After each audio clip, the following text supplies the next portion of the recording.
Epic Gaming Night is sponsored by Tasty Minstrel Games. Make sure to check out the Tasty Minstrel podcast on iTunes, Google Play, and Stitcher. This podcast is made possible by the support of patrons like you. Thanks for your support.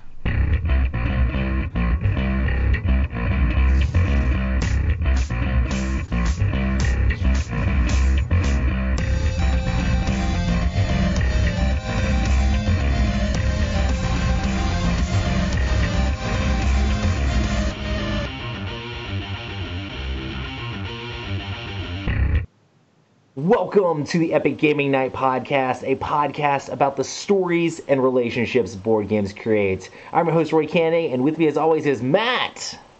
Hello. And Rob. Hello, hello. Guys, I'm back. I'm alive. I can kind of talk again. Yes, you sound great. I still have coughs a lot, but other than that, I'm doing pretty good. I'm sure everybody missed me. Probably not. They did. They did. Yeah. It was fun because in chat last week, there were several people. Where's Roy?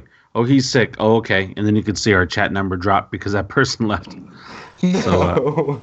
So, I was talking to people in chat, and it was funny because someone asked where I was, and actually Jeremiah, who's a good friend of the show, the Board Game Renegade, he's like, "Oh, where's Roy at?" And I typed in chat, "Oh, he's sick this week." And he's like, "Oh, tell him I said I hope he feels better." And I'm like, "That's me."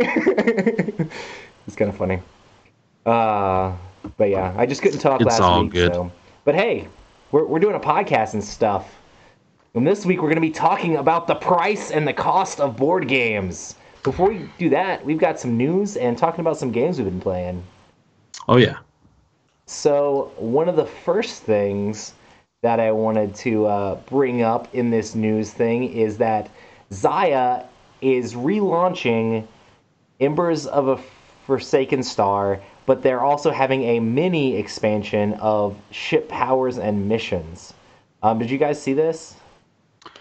I did, and I was like, I bet Roy will look into this because I don't care. Dude, I love that game. You already know that I love that game. But It's cool because they're adding ship powers for every single ship. So now you just have twice as many options on the powers all levels? for ship. So what? All levels, like level 1, 2, and 3, or just level 3? So every single ship has a new power. And so they're making more replayability with that. And then there's a bunch of new missions, which will just have new missions I think they're new mission types. But I think one of the things that's interesting about the new mission types is that a lot of the old missions would say go to a specific planet.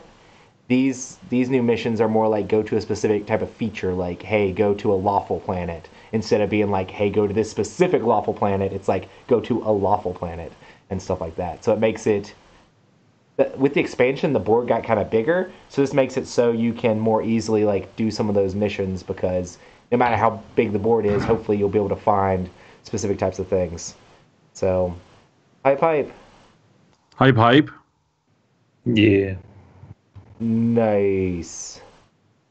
Awesome. Well, this next one is a game that we played kind of a version of it, and there's twists and turns of what has happened with this game, and I'm actually super excited. I saw that Rob may have backed this game, but Rob, do you want to tell us a little bit about this one? Yes. So the game we're talking about is a Kickstarter loot and shoot. Now, this is not Rubber Banditos. That is actually still with Cool Mini or Not, and possibly Cool Mini or Not maybe bringing that out of the vault. But no, this is Loot and Shoot. It is a Stephen Avery rubber band gun game. This is you are shooting goblins with rubber bands. And then I love the thing is, do you really need more information? That's their sell line. You shoot goblins with rubber bands. Do you really need more info? But in Loot and Shoot, it looks like you're doing kind of cool targeting. It's not so much where I'm trying to shoot your guys and you're trying to shoot my guys, but we're trying to get these cool shoot these standees. And the graphics on the game and on the box and all that stuff look great. And the cutouts, it's like an old medieval castle that's kind of fallen down and fallen apart. But the game just looks absolutely beautiful. And I'm a huge Stephen Avery fan. He's a lot of fun. I have not played a game of his that I've not liked. And so this was an easy back for me. just because I wanted to be able to help out a friend and also accidentally possibly shoot somebody with a rubber band gun. And so what you have to do in the game is you are trying to okay, so you have a shooting time. You get 2 actions. You can heal goblins. You can take ammo. You can perform a goblin ability, so that's cool. So like some of the characters, they have different abilities that allow you to do certain things. And also you get to like take treasure. You get to loot treasure from one of your goblins or from one of the ruins and stuff like that. And then you get to place your goblins. And so you have to set your goblins down somewhere in the ruins. And then at the start or at the end of your turn, load up your gun with 1 rubber band and attempt to shoot your opponent's goblins without hitting your own. It seems like a simple game, right? Yeah. But not all games need to be complicated like TI4. Not all games need to be over the top or anything like that. They've already got the rule book online. They've already got the graphics and everything online. There's a couple Kickstarter exclusive standees and wall pieces and stuff like that. The game comes with player mats. It comes with a bunch of goblins. It comes with a nice game board and stuff like that. And I think for like $39, it can get you like the entirety of the game. Now you can go crazier pledges, but like my pledge, I did the $39 pledge, which is the Take Game pledge, and it gets me a copy of the game and also a digital loot pack. So like if I wanted to make my own cards, but I get a copy of the game. And so it's fun.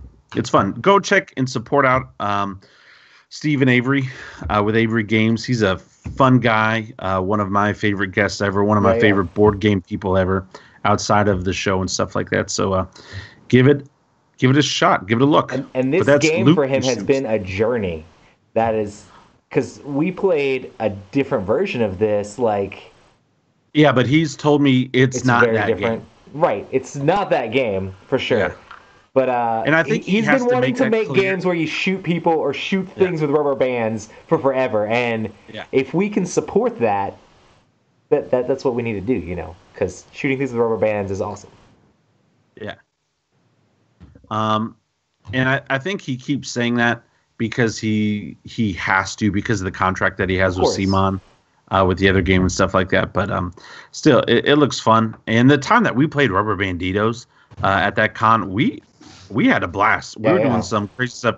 What did we end up like shooting 2 rubber bands at the same time? And then was there like a draw where you had to put like your standee beside each other, and then we had to like do a draw and shoot each other? That was awesome.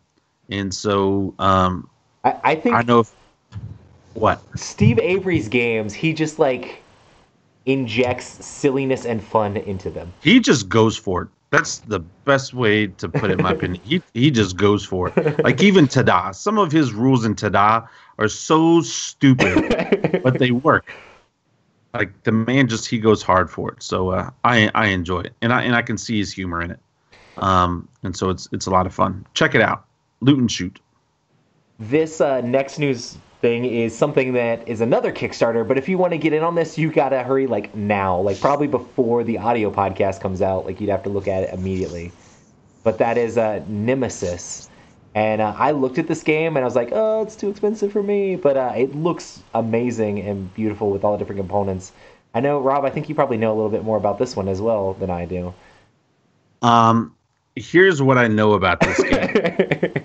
I know Trevor Roberts. Bro, so one day I'm holding my daughter, right? It's like during nap time, I'm trying to get her to go to sleep, my newborn. And all of a sudden Trevor starts blowing up my phone. And then I love Trevor, don't get me wrong. As Trevor does. As Trevor does. And he's the type where he doesn't just text you like one full sentence or one paragraph. It's like hey man, how are you? I'm good here. Like just say that all in one. Hey man, how are you? I'm good here. And so it's like my phone bzz, bzz, bzz. All of a sudden he starts talking about this Nemesis game, and he's like, it's the same people that did Lords of Hallis, and it's in space, and it's kind of like Level 7 Omega Protocol meets like a horror game and other stuff. And I'm a big fan of Level 7 Omega Protocol. That's actually a lot of fun. I actually sold my copy to a fan of the show, Kent Parker, and I kind of wish I didn't. Just because it's a fun game. It's a one versus many, where one guy's the aliens and everybody else is their team. But anyway, the game Nemesis looks absolutely gorgeous if you've not checked it out. And it's actually on its last 13 hours. So if you're listening live right now, you probably have a chance to check it out. But it's a 1 to 5 player semi-co-op sci-fi horror where you and your friends try to survive while attempting to fulfill your secret objectives that may sometimes collide. It will also enable full co-op as well as solo play experiences. I will say this. This looks like my version of Last Friday that I had in my head meets space. Like, this looks cool, where it's like you and your buddies against the game, and the components and everything. Like, it has that dark, gritty feel for space that I like the deep, rich purples and blues and blacks and stuff like that. The game just looks absolutely gorgeous. And so anyway, so Trevor's texted me and he's like, hey man, I'm going to do this and I'll do this. And hey, if you don't want to get it now, you can jump on a late pledge later and, and you just pay me back. And, or I don't think I have to pay him back. Like, you can jump on somebody's late pledge. And he was like, yeah, I could just send me the money via PayPal, blah, blah, blah. And so I'm like, all right, let me go check this game out. And I looked at it before, but I didn't really look at it. I just kind of saw the name because I got an email for my Lords of Hellas update. And they're like, and check out our Nemesis game. Lords of Hellas looks really good, too. Yes, I'm excited for my copy to come in. It's gotten really good reviews as well. So anyway, I checked this one out, and the game just looks, to me, it looks great. It looks beautiful. I like the concept. I also like how this game has unlocked a lot of stretch goals. It seems like this company right now is just, they've got to be really hot. They're doing it. They are. This Awakened Realms, they've had 6 games on Kickstarter, right? They did This War of Mine. They did The Awakening. Mm-hmm. They did The Edge. They did, they've got Nemesis. They've got Lords of Hellas.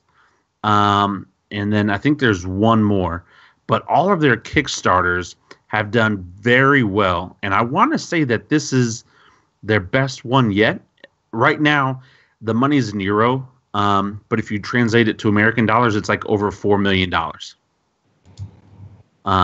Which is like killing Hate right now. Like, I thought Hate would just be like the Kickstarter of Kickstarters to start off the year. And it's a little over $1 million. And this game is just absolutely wrecking it. And I kind of like that. But anyway, that is, hey, side note, Matt, did you ever back The Edge? No, I remember looking at it after it had went off Kickstarter because I don't know, the minis cool, but I was just the like, minis look great. Yeah, game's very expensive. That game, yeah. All of their stuff is very expensive, and I feel like that's part of the reason why they're being so successful on Kickstarter is because they're games that have very high quality miniatures, which I historically do very well on Kickstarter. So they come in and say, hey guys, it's a game, check out these cool minis, and then people are like, dude, cool minis, and it's you just buy the game. And hey, I think it goes right along with our topic for tonight, pretty much. Yeah. Awesome. Well, anyway, so that's Nemesis, and you are right, Matt. The minis are the reason why it got my credit card number. Nice. I got another thing that I thought was interesting. You know Game Informer, which is GameStop's magazine? Yeah.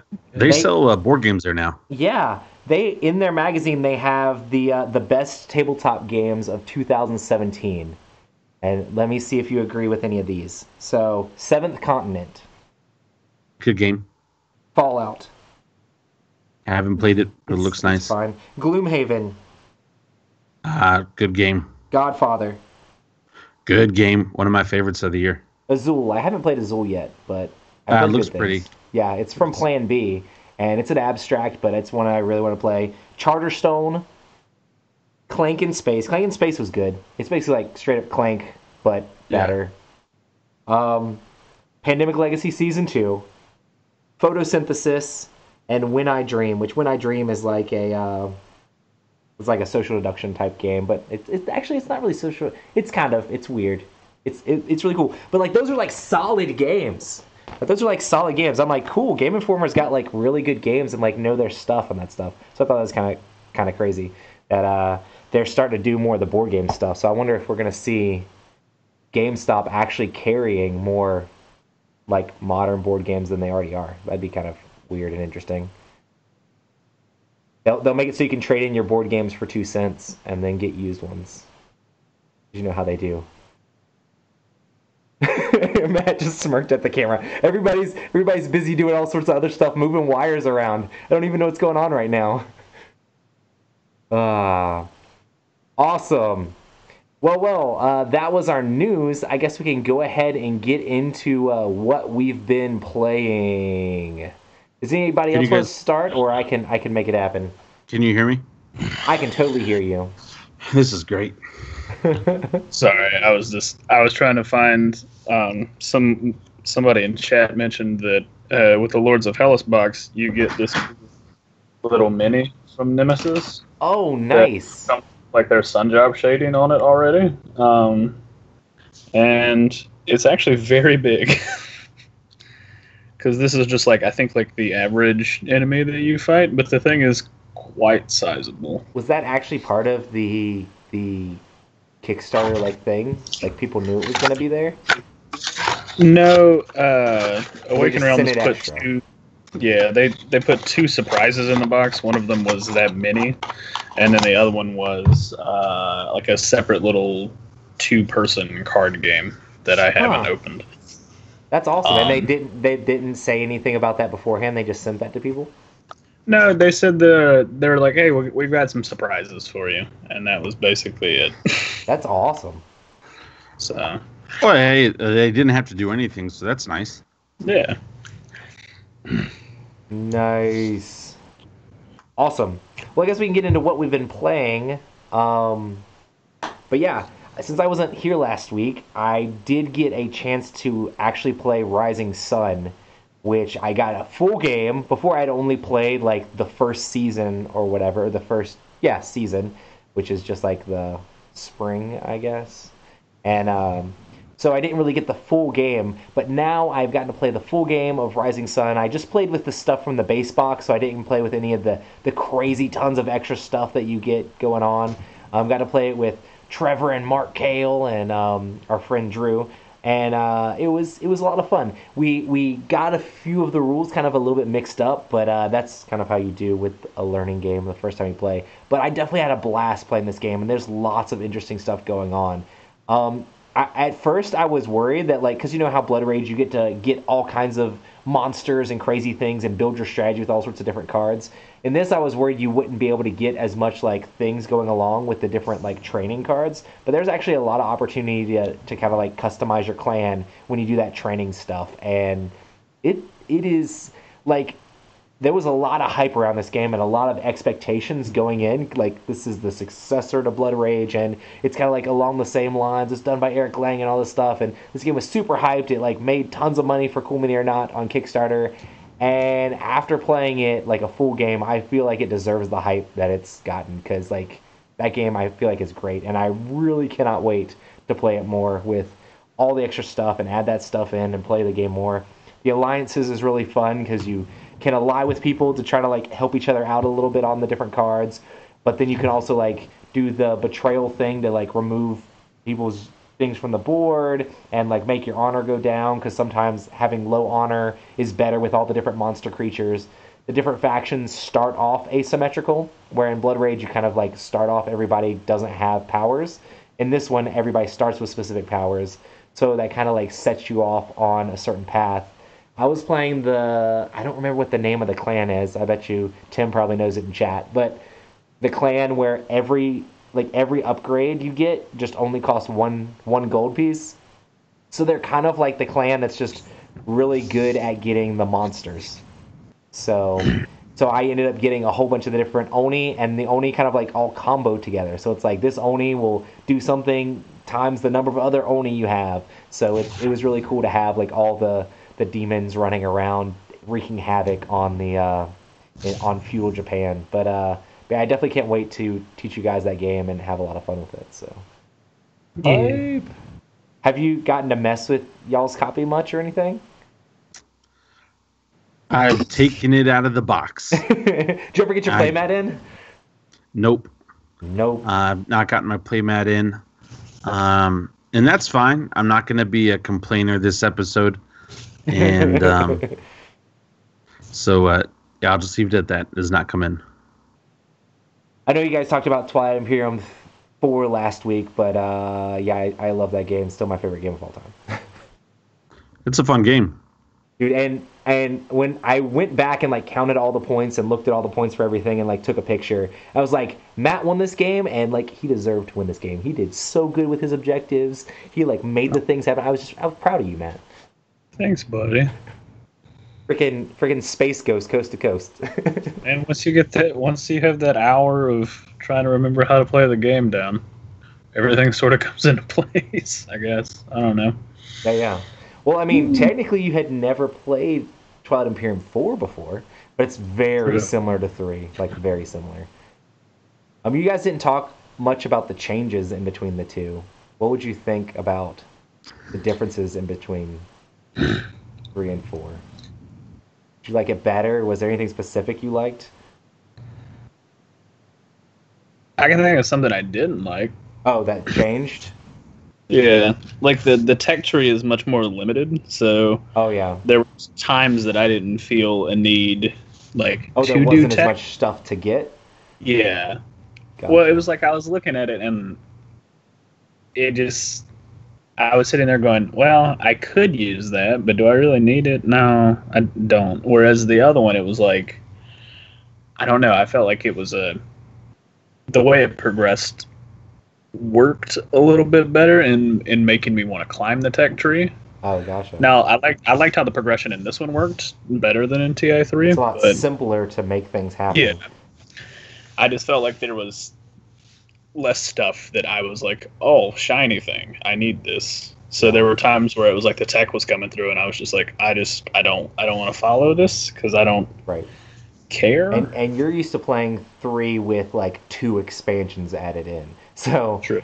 Yeah. With 4, they streamlined and took a bunch of the tech stuff out, but kind of kept like most of the basic stuff or most of the most used stuff. So we'll see if they end up like expanding that even more. If they end up doing expansions for it, which it's Fantasy Flight. I mean, they do expansions for everything except for Game of Thrones. And Forbidden Stars. Well, and I think they had that in the works, and then they're like, no, forget Games Workshop. Yeah. We're going to make Star Wars Legion. Good times. So the game was fun. I liked it. I picked up on it a lot faster. Mm-hmm. I thought the game was simpler and easier to get into. Yeah. And so I enjoyed it. It sucks that I had to leave because I was kind of rushed towards the end And just you were to in do a pretty stuff. good But spot, too, when you were leaving. Yeah, honestly, if you would have stayed, I might not have won that. Oh, yeah, it would have been way harder for you to... Yeah. I mean, you were still on the right track because you had a lot of points from the things you were doing, but it wouldn't have been as easy. Yeah, I mean, if I don't know, if Rob would have stayed, he would have probably moved out of Mark Cale's homeworld. So I think I would have just dropped a portal next to Mark Cale's homeworld and then moved in there instead. But it still Everybody beat up on Mark. It would have been difficult. So nice. Awesome. So did you guys get a chance to play any games? no, I did. I saw Epic Army Men set up, Rob. Yes. So this weekend was fun. I got to be the fun uncle this weekend and fun dad. We went up to my mom's cabin, and the kids spent the night there over the weekend, and so I came to visit one night. And we did the Epic Army Men, and my little nephew, his name is Xander. He's so cute, man. It's like, so we're playing with the dice and everything, and anytime we're doing boys versus girls, so it was my daughter and my niece versus me and my nephew. And anytime any of my army men got killed, he would look at me, and he's so sincere and so serious. He's like, Uncle Wabi, don't worry about it. I got you, bro. I got you, bro. And like, So if they ever shot my guys, like they'd go back and he'd go back and like shoot whoever shot me or anything like that. We ended up losing to the girls, and it was like it was a funny, cute moment, but also kind of sad. So at the end when he's dying, so the girls took me out first, which is fun because that's how I did it. Like I would tell them, hey, why don't y'all shoot me? I didn't want them to take out my nephew, and so. When they started to finally, after I was dead, and they started to turn on my nephew and take him out, he's freaking out. He's like pulling on his hair. He's like, I can't do it, man. They're killing everybody. I can't do it, man. I don't know if I'm going to do it. Uncle Robbie, I don't know what I'm going to do. And it was just like, I don't know.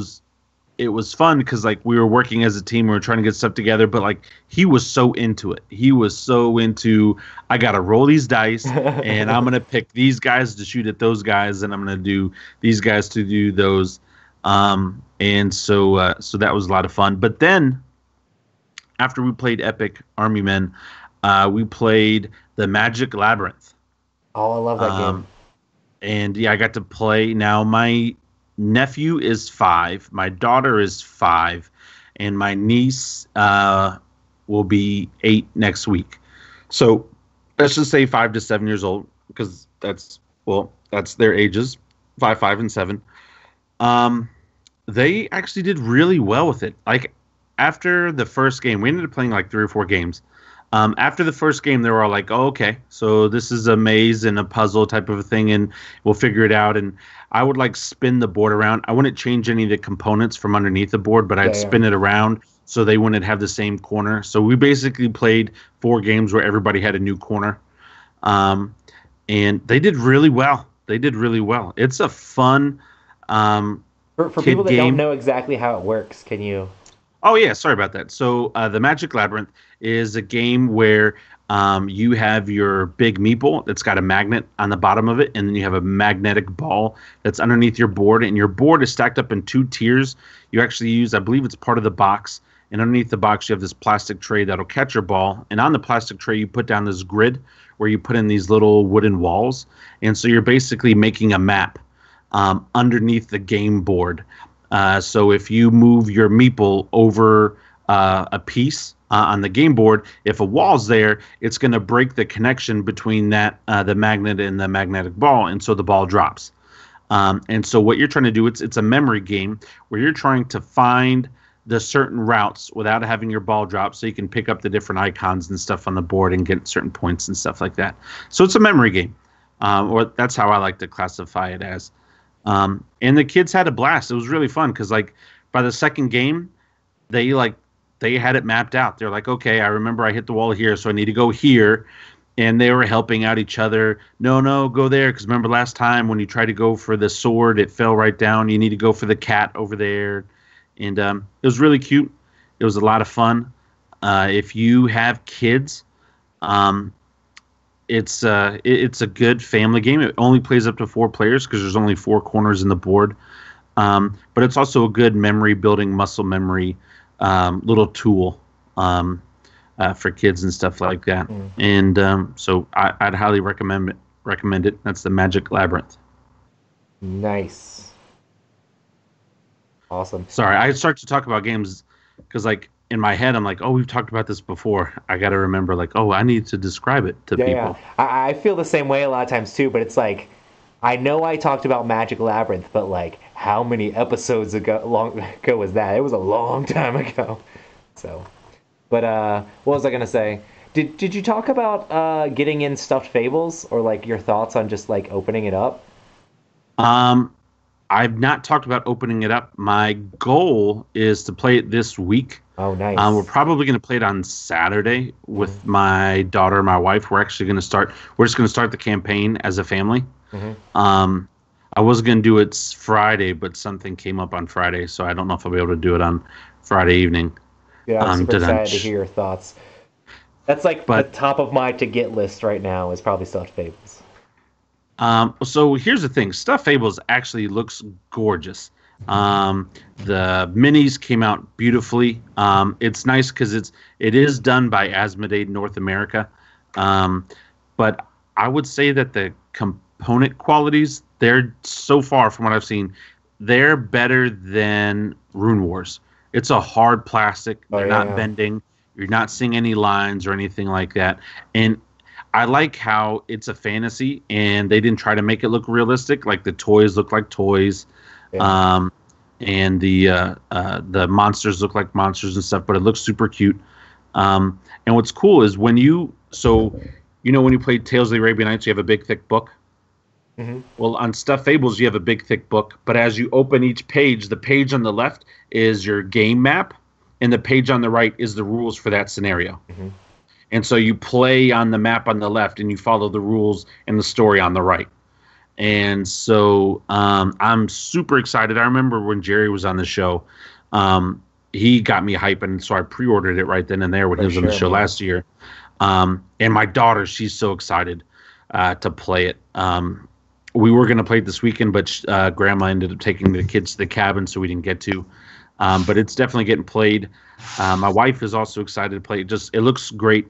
I will be having my thoughts on it before or by next week's podcast for sure. But yeah, it's a great looking game.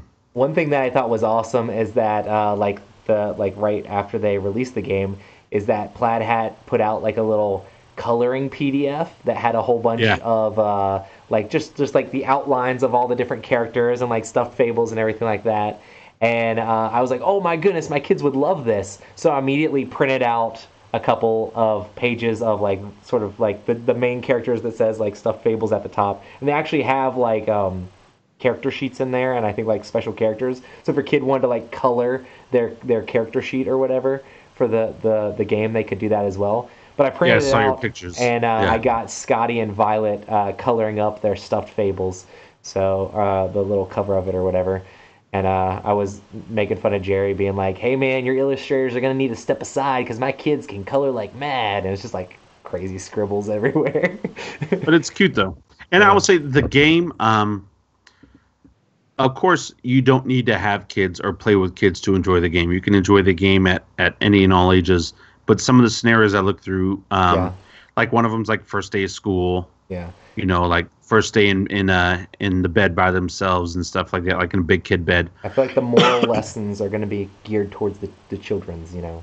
Well, and that's what I really like, because like if you want to play with your friends, you can play with your friends, but it's also the way that I'm pitching it to my wife and to my daughter, it's like this is my daughter's first big kid game. We're gonna play as a family, like.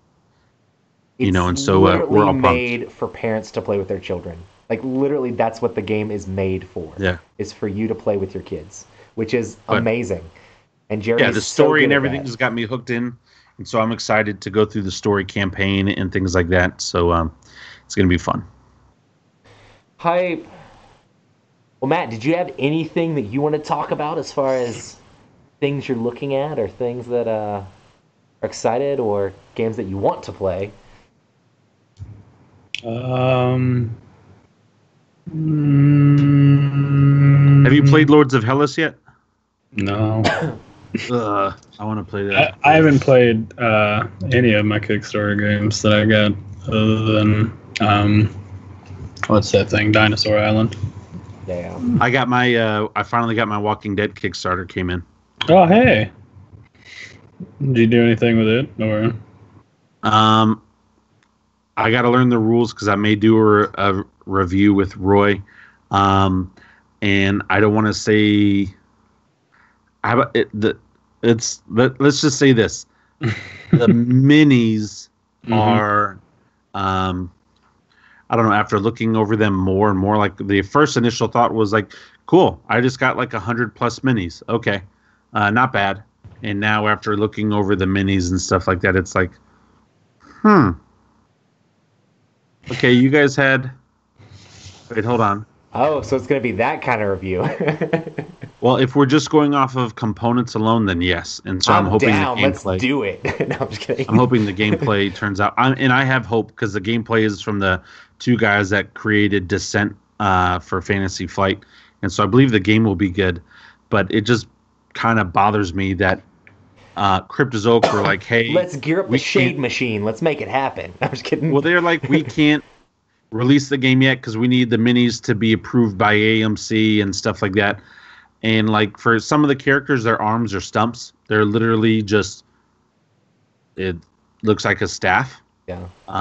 And then all the stuff, it's just cheap stuff. Do you think one of my friends, his copy came in, and one of the guys is Daryl on a motorcycle, and Daryl is sitting on a motorcycle, but his hands are like up in the air, like almost like hallelujah or something like that, not riding the motorcycle. Now mine are actually on the motorcycle, so it's just anyway. My same friend also texted me, "You're so negative. You need to be nice." So the game, I'm excited for the IP, and I'm excited to try the game. I'm trying to be nice. You're such a nice guy, Rob. No, I'm not. Don't let anybody be fooled. Rob's actually a really nice guy. I'm an alpha gamer. I yell at people. Hey, don't let the haters and trolls on the internet get to you, man. All right, it's fine. The good thing is I'm not a depression eater. That's a lie. So anyway. Hey, but it's all good. Tastes good though. I'm just kidding. Cheese is delicious. Mmm. Yeah. Matt, do you like tacos? No. Get out of here, Matt. Man. How do I turn this off? Tacos are the best. Have you been to that new place in downtown Winston, Roy, called Crafted? No. What do they have? They do like special tacos, bro. I had Really? I had a barbecue mac and cheese taco. What? And like now I've had fried fish tacos before. The barbecue mac and cheese though. At first I was like, all right, I'll try this just because you have me on mac and cheese. It's so weird. I have to try it. It was good, bro. It was good. I'm not even gonna lie. It was good. I really enjoyed it. I want to go back. And now that like I'm over my sickness and stuff, I'll be able to taste it even better. Nice. But yeah, anybody that comes into town, if you guys want to hang out, I will take you to Crafted. They got some pretty good tacos. And then Matt whispers, "And beer." Yeah, I think they have a bar there, I think. Yeah. Have you been there, Matt? No. Hack just mentioned it a bunch, and we kind of want to go. Oh, nice. I've just never. Oh, and guess what's across the street? What? So right across the street from Crafted, they have this old vintage arcade. Oh, nice. And so literally you go in with quarters, and they have the old quarter machine like it's from the mall arcade room, and they have games from like the 70s through like the 90s. Like there's no modern game. Like I think the most modern game in there. Do you remember the old X-Men arcade game and Teenage Mutant Ninja Turtle arcade game?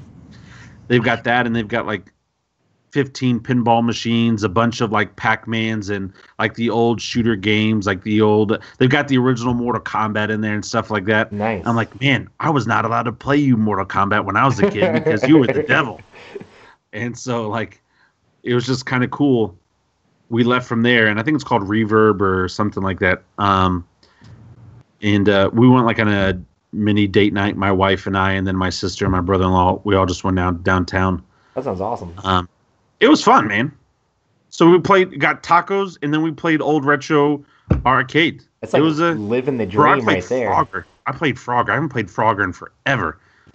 Forgot how broken some of these old games are. Like spoiled by like today, because like on the old games, underneath the graphic, it's really just a square. Now, if you look at the graphic, my piece is not touching your piece, but if you do like the whole square, then sure, our squares are touching. And it's like, man. Got to learn all these old systems again. Awesome. Sorry about that. No, I'm super stoked. I want to make that happen at some point. Hey, we should do that and then go see Black Panther. When's that come out? Next week. Yeah. I really want to see Black Panther. I'm going. I got so excited for the Super Bowl with all like the movie trailers. Oh, did either of you guys watch Cloverfield? The new one that got released on Netflix the night of the Super Bowl. Uh-huh. I watched it. Oh, did you? What did you guys think? Have you seen the other two Cloverfields, Rob? Uh-huh. I love the other two Cloverfields. Uh-huh. This new one, I don't think meets up to the same level as the other ones. It's definitely different than the other two.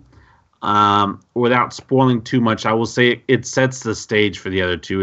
It's the prequel, but it's not the prequel, if that makes sense. I think it's pretty much the prequel.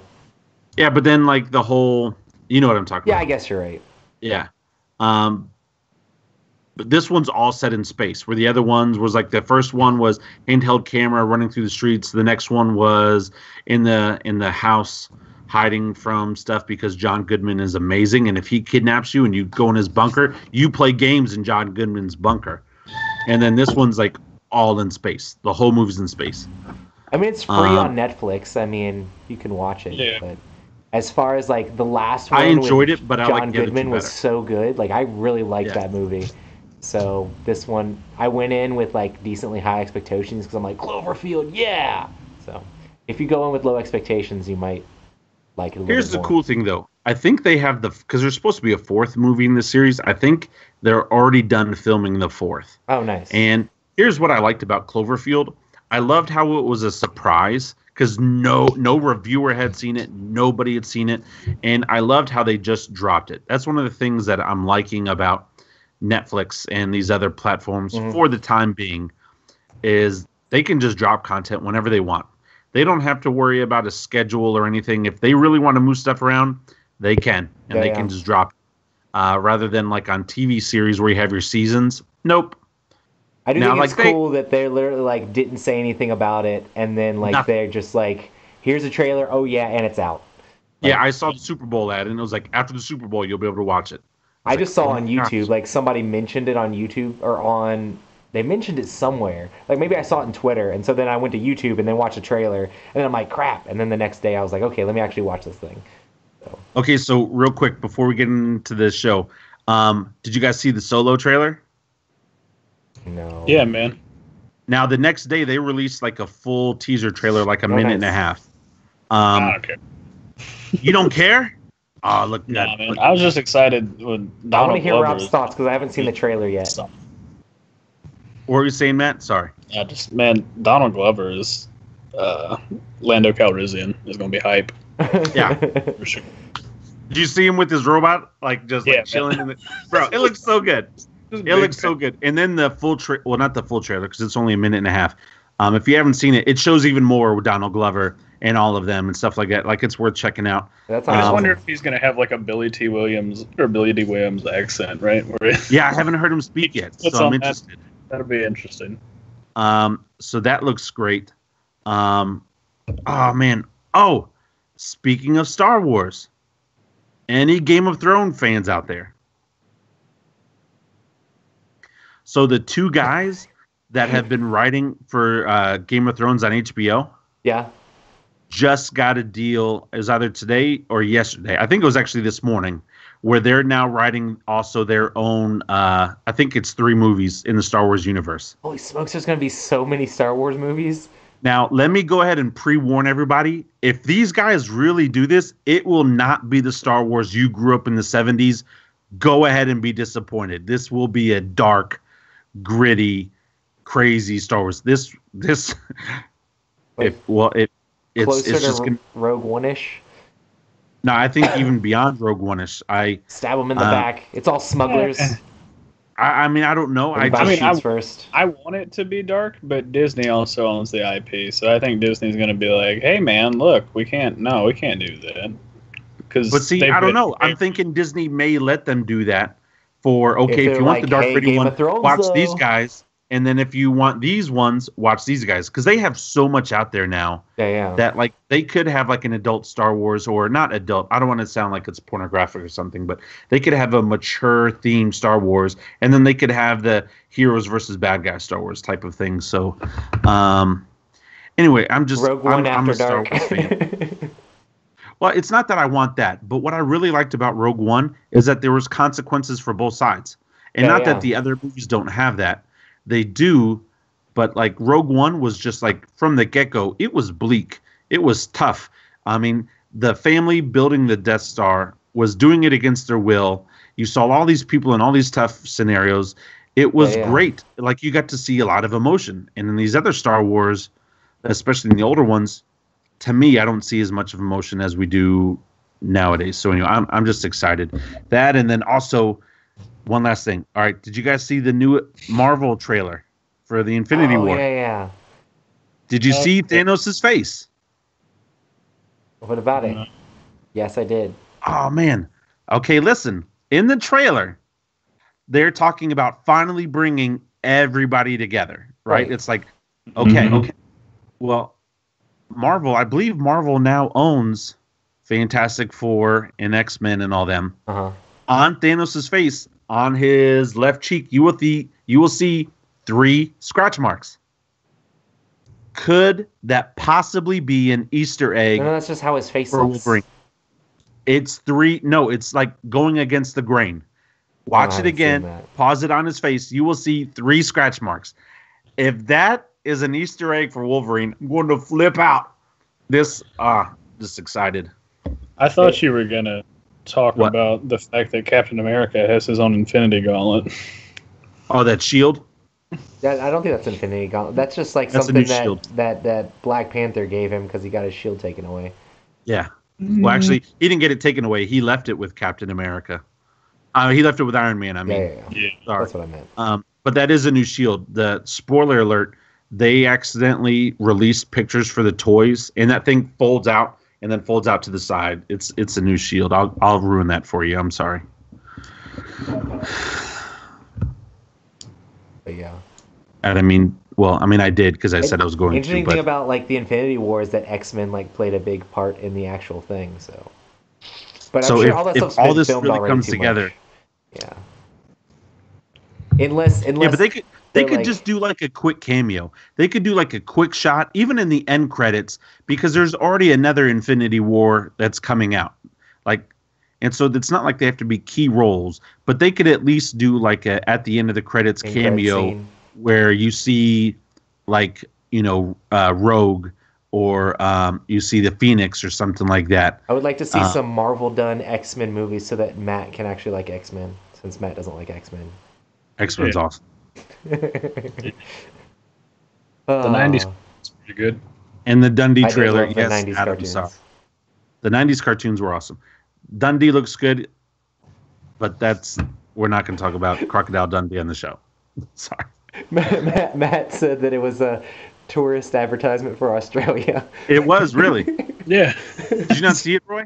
No, I was like, Like, I saw it on YouTube, and I'm like, I don't need to click that. Like, I don't know. Halfway through the trailer, Chris Hemsworth like changed his outfit from like his character in the movie to like all clean shaven, and he's talking about, so this is Australia, and why you need to visit. And all of a sudden the guy's like, oh, so we're turning this into an Australian promotion. And he's like, yes, we are. And then the thing ends. It's like, But did he have come plain visit clothes? Australia.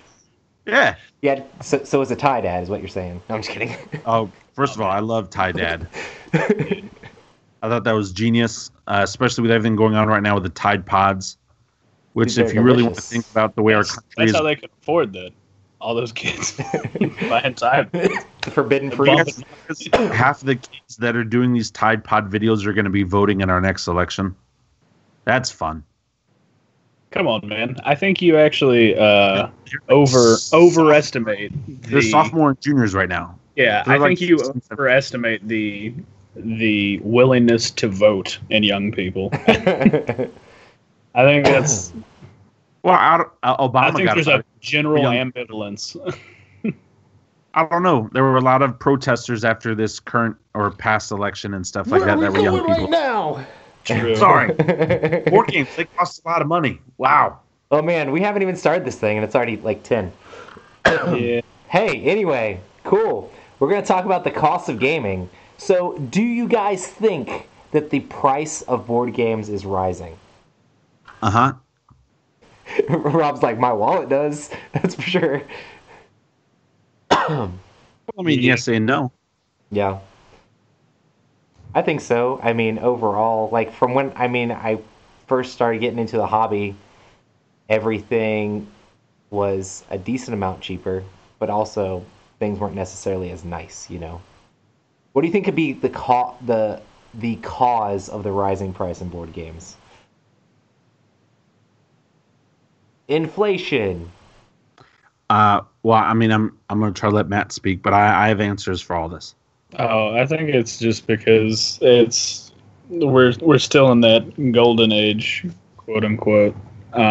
So manufacturers realize they can get away with more, and that people would be more likely to buy things at a higher price for Yeah. more components and then added stuff like that. So A lot of times I feel like it's one of those things where the game makers come up with an interesting design, and then maybe the publishers or the producers look at ways that they could maybe add things to it or something else to give more of a perceived value out of it that they could prospectively charge for. That's not the case in all things, but I feel like that's definitely sort of where it's heading. It's like how video games did that large rise from like $40 to $60, and then some pushed past 60, and then people weren't buying them, so they settled like around 60 as like your barrier to entry. So I think we're still on that rise where you're seeing some games that cost like $200, and I think you'll eventually see it settle down to where we have a median price for most games of a certain quality. What do you think, Rob? Rob's got all the answers. Well, I don't have I have answers. That doesn't mean that they're right. I agree with everything that Matt said. It definitely is inflation due to the market being so strong. But I'll also say the quality of game and components of game are unlike they've ever been before. Like the game, like Risk never looked like the Risk nowadays that I had. It was like the little cubes and stuff when I was a kid. And then like we were talking about earlier with this Nemesis game, like, oh my gosh, like to me, that's just beautiful. Insane. And the other thing is like the games, another reason why they're costing more, some, not all of them, but a lot of the games are international. The world is getting smaller. And if, hear me out, like it's like back in the day, if you were to go on a trip, like that was your like whole like life savings or whatever. It was a big deal to travel to Europe. I know kids, I know teenagers now that fly back and forth to Europe, and then they spend their summer money to pay off their credit card that they used to go to Europe. Like I had a friend whose son, he went to Ireland twice. He thought it looked cool, so his senior summer he just went to Ireland, just boom. And I'm not saying like that's my point is the world is not as big of a deal. However, with that being said, like the company we were talking about for Nemesis, they're a European company. They're from Poland. And so I know shipping for them is also going to tack on an extra $20+ and so like there's a give and a take, but they can get away with it because of inflation, because the market is strong and healthy for it. And they're offering stuff that has not been offered before. And so if you want to pay for it, you can. And there's also still great companies like Gamelin and other companies that are making really good, affordable games. And so because we're in that golden age, you will get what you pay for. And I'm not to say that the cheaper games aren't good games, because Gamelin games are great games. But if you'll get what you pay for. If you want the big minis and stuff, you can get it. If you want to be cost effective, you can do it. Or just be friends with somebody who likes all of it. Do you think Kickstarter is helping to push prices of board games up? Because I feel like with Kickstarter now, before they couldn't like necessarily make these huge games. Like if somebody put out on a game shelf a game that costs like most of the time that costs $150, $200, like people are going to be like, what is this? Yeah, it's too much. But now with the internet, and you can watch videos and see exactly what the game looks like, and like reviews and how it plays, and the fact that they're selling directly to people, they can shove even more stuff in the box than they could if they sold it through the regular distribution channels. So it makes the value of the game go up even more. So they end up making bigger and bigger and bigger games, which is crazy. Well, in another way, they also allow people, consumers, to be a part of the process. Where before, I was never, the only part of the process I was at was from the consumer side. I'd see the game on the shelf and that was it. But now with Kickstarters, like for example, Nemesis, they had a vote for pick something type of a thing, like a medic or something like that. Like they allow you to be a part of it on social media. They allow you to be a part of it if enough people back you, unlock more stretch goals and stuff like that. Where it's, and so it's a smart marketing tool. And you're exactly right. If you were to put all of Rising Sun on a shelf and just be like, hey, buy all this, I'd be like, But you put Rising Sun in that video, and I got to see how it grew and I got to see people that I trust review it and play it. Yeah. And give me their approval. Okay, that makes sense for me to go ahead and back it because I'm rather certain I'm going to like this game and I'm going to want all of it. And the crazy thing about Kickstarter, especially for a game you're going to love, in the long run, it's actually cheaper. Like in the long run, for example, like Blood Rage is a great example.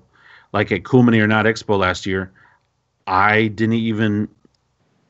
Like, there's a guy who bought my Mountain Giant for me for $50. Yeah. And he was like, I'll give you 60 for it. I was like, bro, I'm not going to sell it to you for 60. 50. I was like, okay. Like, you're so adamant. Sure. Give me $50. And I went and bought something else with it. But still, it was, it's just cheaper in the long run if you back it from the front. Mm-hmm. So. How much does the price of the game come into consideration when looking at a board game? I mean, this is obvious, but like, do you shy away from things that cost more, or what do you think?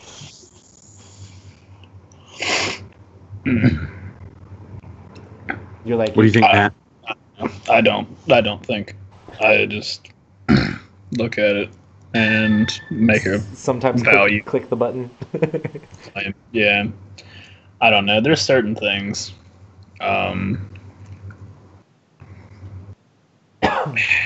Yeah, I don't know.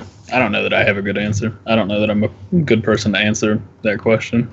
Gotcha. Yeah, for me, like, my board game funds, like, I have a ton of board games. My board game funds are, like, to just straight up buy a game are super tight. So I need to, like, make sure it's a game that I really want and I love. Like, even, like, Rising Sun. Like, I knew that I wanted that game, but it was like, okay, I'm going to hit the back button, but then I'm going to, like, think about it and, like, try to figure out how to, like, justify actually getting the game because it's, like, $100 and stuff like that. And, like, even, like, bigger games and stuff like that, majority of the time it's like, okay, well, maybe I can get this for a present or for whatever, or maybe I can try to trade for it, or maybe I'll sell away some other games to try to get it. Because that's kind of what I have to do in my situation to actually be able to get board games. So for me, if a game's really, really expensive, it's like, maybe Rob will bring that over. No, I'm just kidding.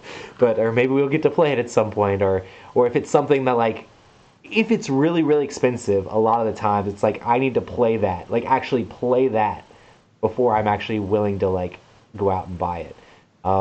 But definitely tons of, like, online reviews and stuff like that help as well to figure out that price.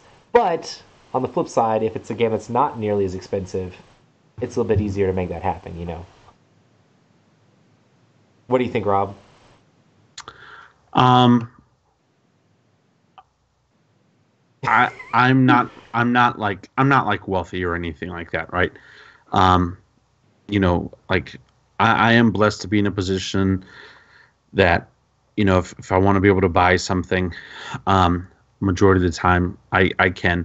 To me, I don't worry so much about cost. Uh-huh. Not that I think it's not a big deal, because there are some games that I did not. It's more about value. Like, am I really going to play this game? And is this something that just gets me excited? Because to me, if it gets me excited, and I can get hype off of it and I can do all this stuff, then to me that justifies the cost. Because one of the things that I like about myself and also about the hobby of board gaming is I typically like that's my poison. You know, like I don't drink. I don't go out clubbing. I don't go to clubs or anything else like that. Like, my poison is board gaming. And so my wife knows it. My friends know it. You guys know it. And so to me, I'm interested in how excited and how much I'm going to play it and how much my group can enjoy it. And if it costs more, then it costs more.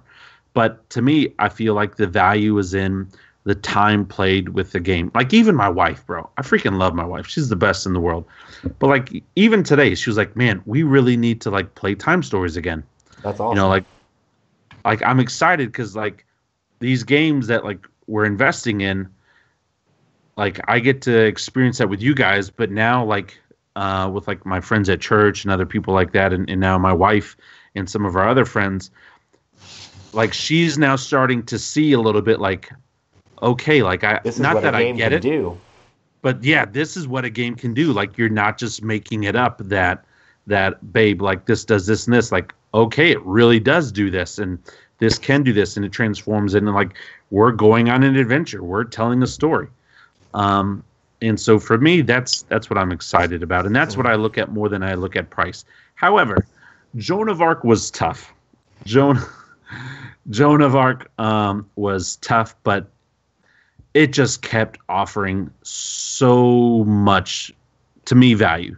Because I want the minis, I want the stories, I want the cows, I want the sheep, I want the goats, I want the houses and the farms and the dragons and the demons and the angels and the armies and the Arabians and the everything. And I'm getting all of that. Now, I paid for all of it. But I also saved myself like a couple $100 by doing it on the Kickstarter and trying to buy all that stuff individually. So I feel like a lot of these Kickstarters, sometimes it's like, if you don't get in on the Kickstarter, you might as well not even get in on the game afterwards. You might as well try to purposely forget that it exists. You know? Well, unless you're just going to play it casually and you're not worried about like the other stuff, you know. And the other thing that I like about Kickstarter is it's almost like the year can be like a mini Christmas. You know, it's like, okay, like, wow, this came in today. Wow, this came in today. Okay, like, wow, okay, this came in today. And it's a nice surprise. Like when my Unstable Unicorns came in, that card game, I forgot I backed that. I was like, what's going on with this? And all of a sudden I open up this box and there's this really cool graphic box with Unstable Unicorns. And I'm like, oh my gosh, I totally forgot about this. This is fantastic. And my wife was like, what is it? I was like, I got to go downstairs. I just, but no, it was nothing. But anyway. So Matt, what kind of things justify the price of a game for you? Artwork.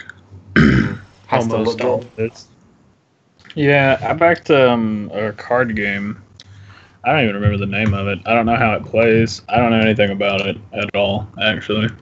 But let me see if I can find the name of it. Is it Unstable Unicorn? No. The art in that game is not that good, Rob. Yes, it is. It's a cute game, bro. Don't hate. Oh, it's called Savage Planet. Oh. The Fate of Phantos.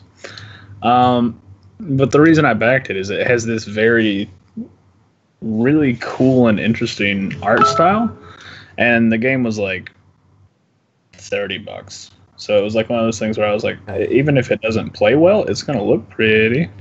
Nice. And I can at least look at it, or you know, the box will look pretty. I don't know. Yeah. I do look for games that like I know are gonna be good, but well, yeah, from like designers that you have a good history with, yeah, or companies you have good history with, yeah. It's one of those things that I just don't look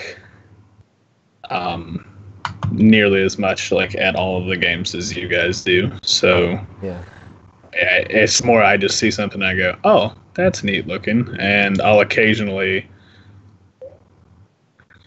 I like to do this thing where I just sort of sit around and listen to you guys talk, and if you mention a game or mention something, I'm like, okay, well maybe that's a little bit more trustworthy than I was thinking it was, and then I'll give it another look or something like that. But yeah.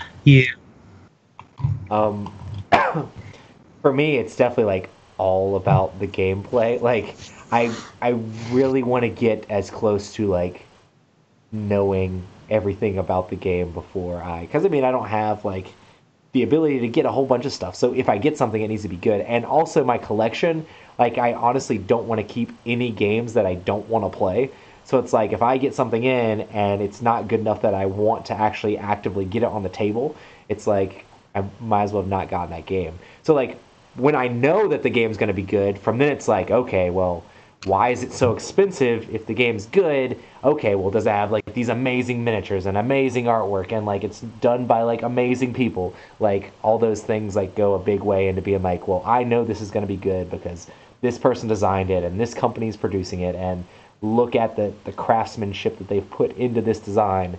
That definitely justifies the price of the game for me. So yeah.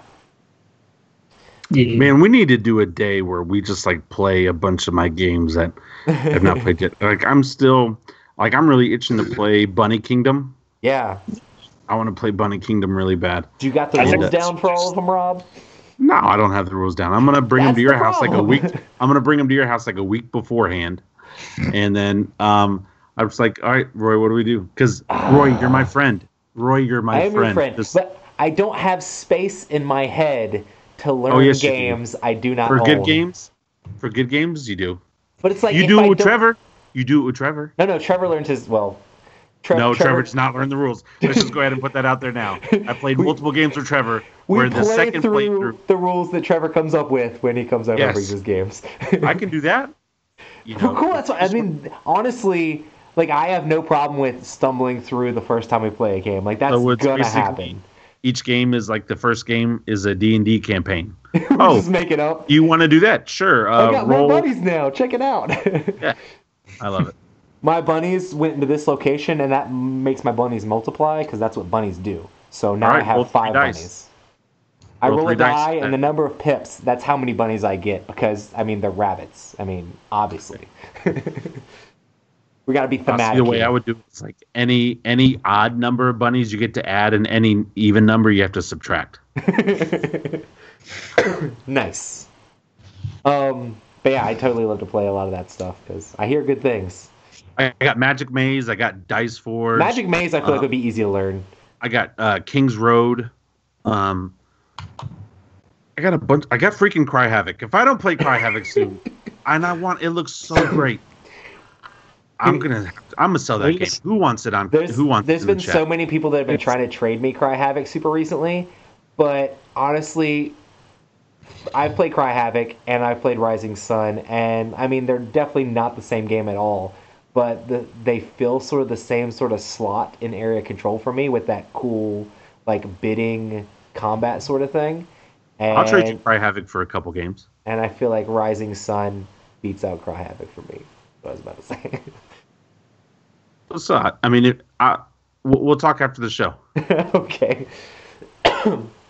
Anyway, just because you want me to have the game so I can learn it and then you can then play it. Well, you played it before, but no, you have a couple games that I've told you in the past that I want. Yeah. I just haven't gotten around to it, so we'll see. To me, it's just a squash now. Like I'm not looking to make money, but I'll do a trade. Would you rather have a blinged out board game that is more expensive or a less expensive game that plays the same but doesn't have all the same nice components? It depends on the game. Yeah. It depends 100% on the game. And my example of that is Dead of Winter. Mm-hmm. I think Dead of Winter, component-wise, could be so much better of a game without the standees. But I freaking love Dead of Winter. I absolutely love Dead of Winter. And we need to play that again. Oh, man, for sure. that's That's another one we need to play. That's such a great game. And like the artwork is great, and that's what helps go past the components.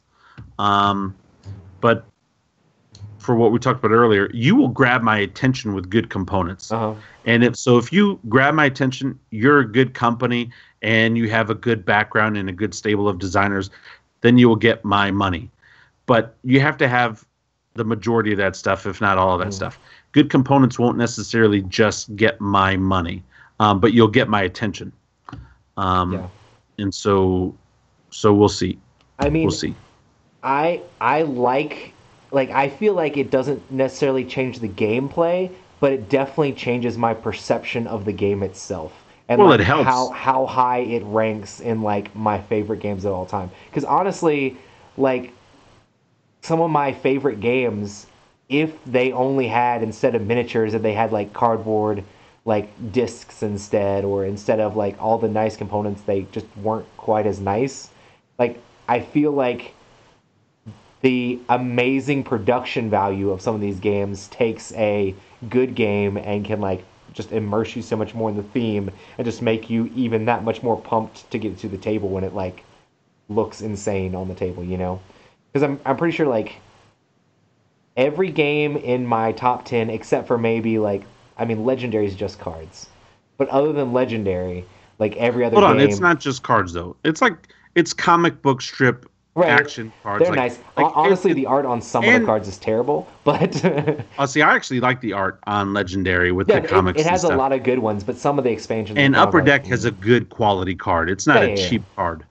Right, but compared to like Blood Rage and Zaya and Twilight Imperium and all these things, it's not. I mean, it's cards and a board, but I mean that means that the gameplay for Legendary I love so much that it still makes it in my top 10. But all the rest of them are like miniatures, normally miniatures that I made a point to try and paint. Like Mansions of Madness might not have the best miniatures in the world, but it has huge table presence, you know, and the game is amazing. So if it was all instead of having the miniatures, if it was just like cardboard stuff, it might not necessarily be as highly ranked, you know? I don't know. I think to what you said earlier, like, and it's kind of going back on what I said earlier, Joan of Arc, when I saw that dragon, oh yeah, and how big it is compared to the other minis, dude, like you should have seen it at Gen Con. It was pretty ridiculous. I instantly got like a flash in my head, like that is going to be so epic. That is going to be so amazing. And in reality, I mean, its wingspan is a meter, so in reality, it's big. It's like, but your other minis are really small. But like, still, though, like huge. That. Like, when I play games, I like to escape. I like to get into my character, do the stupid voices, have fun. Like, that is going to be so epic for me. Everybody just needs to come down and play that game. Everybody. Come down, come up, come east, come west. That's going to be fun. What do you think, Matt, about the game being blinged out versus just, like, the game, you know? I don't know. It depends on the game. I hate cardboard like chits and stuff. So, you know, if somebody's like, "Hey, man, $20 and we have all this as plastic now," I'm like, "Okay, cool, yay, I'll do that." Because I don't know. There's just something about having 95,000 cardboard pieces that have no real distinction from one another other than the look and maybe the shape. But it's just like, oh, this is a hexagon, this is a circle, and this is a brown hexagon, this is a black hexagon. At immediate glance, you might not be able to notice that, but if you made them out of plastic, it would allow you a bit more freedom in how you design them, which, I don't know. That's one of the things that I really, really like. And like Rob said, Dead of Winter would be a much more... I mean, it's not going to make the game better, because the game is what it is, but you definitely would feel a lot crazier if you had like a literal ton of plastic just laid out all over the place. Yeah. I mean, just imagine like you had plastic storefronts, just that, and then like you had your plastic characters and your plastic zombies. Like, I don't know, it'd be fun. It like almost to the point where I'd want somebody to like take powdered sugar or something and put it like in a shaker above the game, and just like after everyone's turn they have to like smack it, and so just like a little bit of snow or whatever comes down. Is it weird that I think about stuff like that? But anyway, I think that would be a blast. Yeah. What do you guys? Sorry. What do you guys think the average price of board games is these days? $80. I think that's a good average. I think that's the median. Because I think you still have a ton of games that are small that are anywhere from 15 to 30, maybe 40 that we consider sort of small games that, you know, you might get one or two a year, and you probably don't look at a whole lot of other ones, but they release far more more often than the bigger games that cost $100, $150, $200. So yeah, but there's also like I just got Near and Far, and that was like $50, and that's a good sized game. Yeah, well, that's its own beast. I mean, but there are so many big expensive games that I still think 80 is a good. 80 may be like $5 high, but I'd say 75 to 80 plus. Yeah. Like I'm with. There are plenty of small games and there are plenty of big games. Like freaking that Monster Kingdom Death Monster was like $1,200. If you got everything, but yeah. But that's no, that wasn't even it. It was more Shut up. Higher than that. Yeah, that's crazy. I mean, for actually everything, it was I think close to 1,800. Bro, That is you. That's almost you paying my internet for 2 years. Yeah. Wow. That's intense. I mean, but the base game was 300, 350, something like that, just to get into it. I will say though, you really are. I'm not saying like you're an exception, Matt, but like you are one of my friends that I know of that like truly does appreciate art. And so like one of the comments you made earlier about buying something to also look at it, like Yeah. you do go buy pieces of art. You do Like- like hang it up on the wall. Like you're not just buying it because a lot of people say, well, if I buy it and I don't play it, at least it'll look good. No, you Yeah. really will just look at it though. Like you really will like appreciate it. And so like I could see for you when it comes to that money as well, it's like a double investment. It's an investment as a game and also a piece of artwork. Yeah, like I honestly considered back in Joan of Arc at like the $1 level just to buy the dragon, just because I thought it would be cool to have. Yeah. And then I was just like, that seems really dumb because then I'd have to paint it, and I haven't even painted anything yet, and I just keep buying stuff that I have to paint, and I haven't even started. I don't know how to. I don't. I was just like, I gotta cut this out. Always talk So- about having our painting day. We still need to make it happen someday. We I got need to tons do of all- stuff to paint too. We need to do lots We of need to things. we need to go to the cabin. For like a week and just paint and play board games. That would be awesome. That's yeah. I would give up a con or two to do that. It'd be a lot cheaper. We can Yeah. just bring in a bunch of food. We can get lodging for free. Yeah. I would do that. Drive up Kale flying Adam Sparks.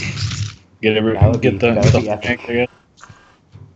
I That'd be was a like, I week. don't know about that Kale guy though. Nah, Mark. Like I like Mark at a distance and I like Mark at other houses, but for Mark to know where part of my property or where my part of my family lives, that's just too.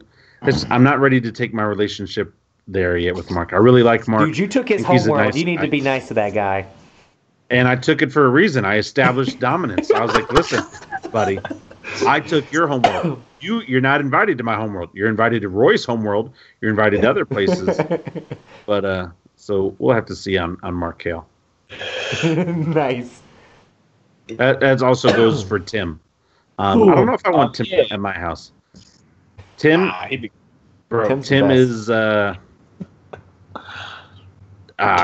Tim's that shot of like cocaine that you need at like six Right? 8, where you're like everybody's like winding down, and Tim's just like, but guys, blood rage, and he is just If cocaine was made out of it- straight Seamon.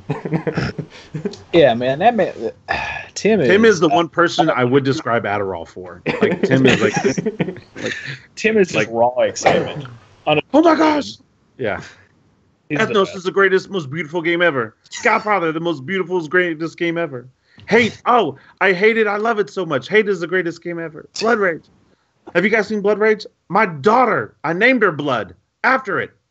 Blood Rage gay. I just, man, that man is hype. Oh man, yeah, he does it like no other. He does it like no other. And hey, I'll give it to him because everybody needs a hype man, and it's fun. It's fun to watch sometimes. Sometimes it can be a little much, but hey, there's plenty of things to complain about with me, so I get it. Tim, we love you. You're a fan. Don't stop doing it, Tim. Absolutely not. Awesome. Are you more likely to take a chance on a game if the price point is lower? You'll You know, obvious answer. already mentioned that I bought a game for $30 that I don't know. I don't know anything about the developer. I don't know anything about the gameplay. Literally, I was just like, this game looks pretty. What is it? A card game? Oh, that's cool. Neat. Okay. I still don't know how much of a chance I take on it because I'm still like, I'm pretty sure I don't buy games without. I've never bought a game without just like being like, oh, this looks cool and just buy it. Like I'm always like, okay, let me at least check Board Game Geek. Like even if I'm like, okay, I'm at Goodwill and it's $2, like I'm still gonna check Board Game Geek for the ranking before I decide whether or not I'm gonna spend $2 on the game. What do you think, Rob? You and a couple of other board game media people are my barometer. Yeah, you're like, And then also the eye test. I mean, it's back to the whole Kickstarter thing and the money thing. Totally I good. just, yeah, to me, the price doesn't, it's not that big of a deal. If anything, a low price on a game that looks great will scare me because then I'm like, okay, what's broken? Like this game looks great, but it's super cheap, or what I consider to be cheap. What's broken with the game? And I would say the only company so far, in my opinion, that has given fantastic quality for their price has been Gameland. Oh yeah. I mean, to get away with those big games in a little box for $25 is kind of ridiculous. But like, there was this one game I bought for Fantasy Flight, and it was nothing. I like Fantasy Flight; they have a lot of my money. I ended up not even playing it. It was like Kingdom something, and I remember like it was a flash sale on Amazon, and I was buying some other stuff, and I did that one time. Kingdoms is And interesting. ever since then, I was just like, you know what? I'm not doing that again. Like, I bought it just because of the name and because it was like on sale for like $15. But like, once it got in, and after looking at it, and the box was so light and a lot smaller than it was advertised as, I was like, I mean, I felt like I got tricked. And so ever since then, I don't care. Yeah. So Yeah, I agree pretty much. So what are some affordable games you would recommend? some affordable games that I would recommend. Yeah, some games that you think don't have the crazy high price point, or maybe aren't necessarily bling to the max, but are definitely still games that people should definitely check out. I think Okay, you go. I think a game that isn't super expensive. Maybe I know it's really hard to get a hold of sometimes, but like Century, like you can get Yeah. that super cheap online. Like even the Spice Road version, like Yeah. it is still a solid game. And I think it's a great game you can get a hold of. Of course, all the stuff from Gameland. Like honestly, I bought Tiny Epic Kingdoms when I saw it in the store. That was a game that like I heard about it and I'm like, okay, this is cool. I was at a game store and they had Tiny Epic Kingdoms and I'm like, this game for $20 and it's got all these different factions and stuff like that. The fact that Gameland can like put those full games into tiny boxes is awesome. And I think, I mean, it gets on my nerves so much when there's people out there like, oh man, I wish I'd just take the same game and make it bigger, or take the same game and bling it out and make it like huge and all that stuff. But I mean, not everybody has the money for those $200, $150, $100 Kickstarters all the time. And the fact that Gameland Games can put out a game that feels like it could be like a $50 big box game, but it's set in these like tiny little boxes, I think is awesome. And it's like a service to the people who either A, don't have a ton of space in their house because they live in a city or in a country where they just don't have a ton of room to have the Kingdom Death or Gloomhaven box sitting on their shelf because that takes up 2% of their house space. It's fine. And also if you don't have that huge income to be able to get all the million Cool Mini or Not miniatures, which are great and amazing and everybody loves them in their game, but sometimes you need to save a little bit of that table real estate and that shelf space. And to still be able to play something that's fun and engaging is still really cool. So honestly, my favorite of those is still Tiny Epic Quest. If you haven't played Quest, check that out. But that game does actually eat a table. That takes a lot of space to play. But other than that, it's really good. Yeah, which is an accomplishment in itself since it's such a small box. But What do you think, Matt? What's a inexpensive game that you think is really good? like One Night Ultimate Werewolf, Mm-hmm. I feel like it's pretty good. Rhino Hero. For sure. Most of mine are just going to be either dexterity games or social deduction games because, I mean, like even Deception, I think is maybe, what, $30, $40. So it's kind of pushing, Damn. yeah, not up there, but What's it's the still. price point of in my- Ethnos? That I don't Bro, know. you're stealing my thunder. Oh, sorry, man.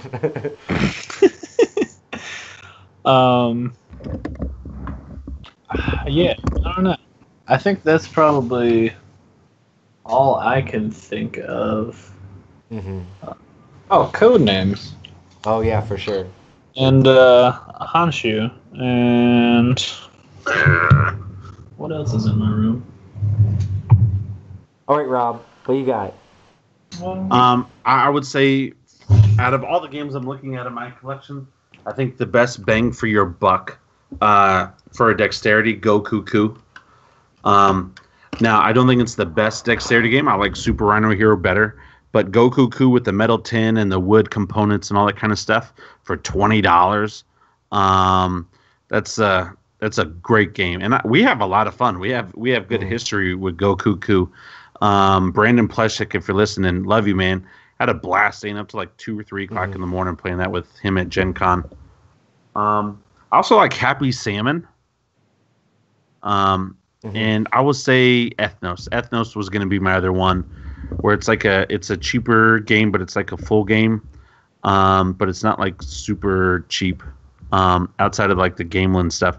Like to me, it's hard to say this, but like to me, Mansions of Madness is worth every penny. I think Mansions of Madness is undervalued. Can you guys hear me? Yeah, but that game's like $100. Okay, but you get so much in that game. And because of the app and the replayability, you just see that's where I see game. But I'm not looking at price, I'm looking at value. I think I think the value of that game, because you can do so much in that game and it offers so much continually,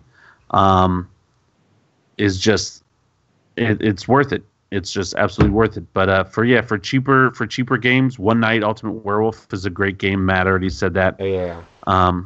And so anyway, they're good games. And then the Gameland games, but you guys have already mentioned that. That's one of the good things about like Steam and a lot of modern games, like video games, is you can see how much you've played it, and it gives you aggregate like sort of time tracking statistics. So you can look at a game and say, oh, well, I bought this for $25 and I've played it for X amount of time. So you can sort of do like a dollar cost averaging thing where you're like, okay, well, 1 hour of my time in this game cost me 30 cents or whatever. And you're like, oh, well, that's not too bad. 30 cents for an hour of entertainment. Yeah. That's board games are a little bit harder to do that with, but You could get the board game stats app, but then you're having to do paperwork after every game you play. Yeah, we're not going to do that. Matt and I are not going to do that. There's a lot of people that have done that, and I was like, let me download this and try to... Wait a minute. Like, I was going to do it, and I was like, I'm going to do this board game stats thing, because I saw the girls from Board Game Blitz posting, like, their year of all the games they played. I'm like, that's really cool to have the stats on all that stuff.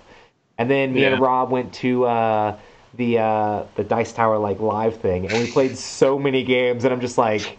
I really don't want to put these games in this application. It never comes into my mind to put down the stats. I don't mean this to be rude or anything, and I'm happy for the people that do it. But if you want to hear what I like when I'm playing, listen to the show. Yeah. I'm not gonna. I've got so much paperwork and so much other things in my life going on, and not to take away from the people that do it. That's great. I focus on other things, and I would rather play the game or play another game in the time it would take me to do that. I'd also rather because if I did do that, pictures to Instagram. I'd want to get. If I did do that, I'd want to get detailed into it. Well, I felt this about this, and I just knowing me, it would not be fun. Not disparaging any of the people out there who do it, because I know a lot of people do. They're just and to them, good for them. Players. No, I'm just kidding. Nice. That is one of the things that I think is interesting. Speaking of that, is that I feel like the tracking of plays on games that are Euros will be higher just because the people that actually track their plays are more likely to play Euro games. Well, yeah, because and Ameritrash game players are not going to be the kind of person. They're going to be like, I did this for the story and for the hanging around with each other, not necessarily to min-max my points and then record it on the internet, you know? Well, that's also one of those things I feel like it's the nature of the game. So there's more downtime in Euro games. So you might have more time to think, oh, I should log this play. Whereas Ameritrash game, it's like you're too busy yelling at each other to think about that. They're just flying all over the table, and you're trying to scramble to make a magic potion. And you're trying to beg Trevor not to attack you. Like, please, Trevor. I know you have a million dreadnoughts. Please don't take all my planets. Please. At no time during that are you thinking, you know what? I could really go for some Excel right now. That's terrible. I mean, there are probably people that think that and get excited by that. That does not excite me in the least. Like, to play a board game and to think, yeah, I really would love to pull up this program right now and just log all this stuff. I feel like I'm being punished. Like, that's what you should do if you lose the game. Like, oh, okay, you have to log everything until you win. Like, that idea totally turns me off. So much so. You made it sound so bad, Matt.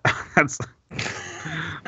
I mean, I feel like if that's literally how somebody's thinking at that point, they're not playing the game. They're playing specifically to update their like stats thing. So that's the idea behind like those workout apps that are like, hey man, I today feel we're that doing a lot too.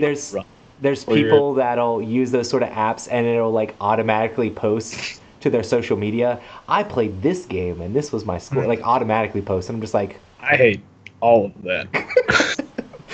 I hate anything that's like, hey, do you want to share this with your friends? Absolutely not. Stop that. I think don't it wanna would be much more useful to me if they just took a picture of the game they were playing and I'd be like, oh cool, they played that game, as opposed to being like, I played such and such a game. This is the score I got. Okay. Only score I care about really in games I've ever played is that Champions of Midgard game. I'll never forget 217 when like I almost doubled lapped Hector. I miss Hector, man. I haven't seen Hector in a minute. I miss Hector. Did you better come over Friday? Hector's supposed to be here on Friday. Matt, you coming over Friday? We're playing Rising Sun. Let's do this. Get better, so you feel like doing it. How many does Rising Sun play? 6, 5, 6. Do you need me to bring my expansion thing? No, I mean, did you get it? I don't have the extra 2 things or whatever, but it still plays the max player count. It just gives you more variety for factions. I'm sure we'll get into that stuff, but we need to like play the base game with maybe. Yeah, I haven't played the base yet. Yeah, we'll get into that. I'm excited to play it. I'm very excited. Let's do it. It's behind me, by the way. Yeah, I see it on the screen on the.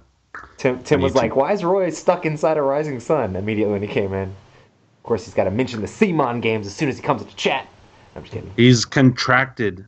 He's contractually obligated to talk about it. I was like, dude, man, they need to like make him a brand ambassador or something for real. That would be hilarious. They probably don't want that. No, I'm just kidding.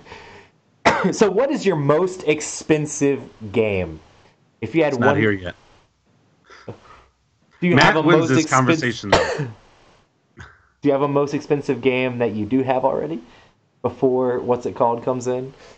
Yeah, but Matt's won. Matt's got freaking Kingdom Death Monster, and he went crazy in. Did you go all in, or did you just go like all in?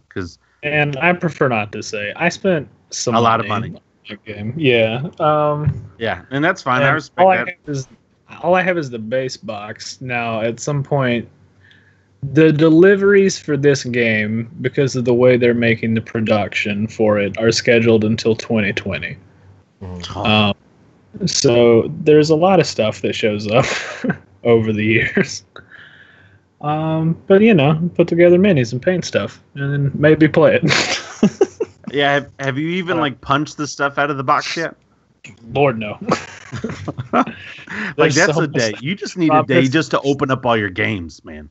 There's not a whole lot of like cardboard to punch because it's a lot of like card based stuff. But it's mostly just everything that you would need to move is minis. So you have to cut them all off sprues and then assemble them and glue them and then let them set. Dude, man. And it's a lot of stuff. If you want me to put some of that stuff together for you, I actually enjoy doing that sort of thing.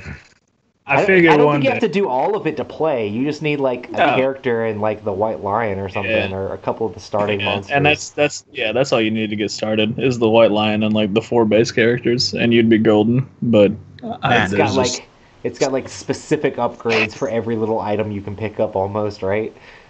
Yes, they're like full armor sets and like certain weapons and stuff. I remember when the Kickstarter was still going and I was like getting really into it. There was a thread of people who would go into their minis and actually bore out the holes for all of the joints.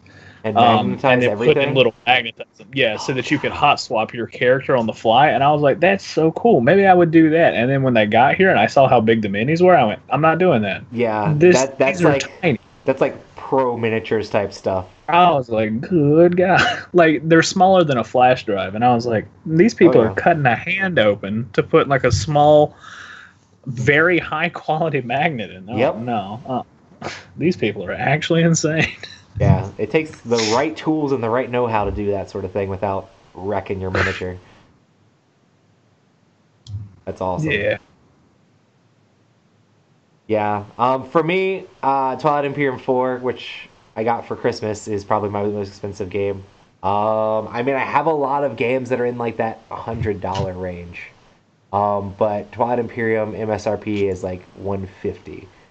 So I think that's definitely it. But we definitely got it cheaper than that. But yeah.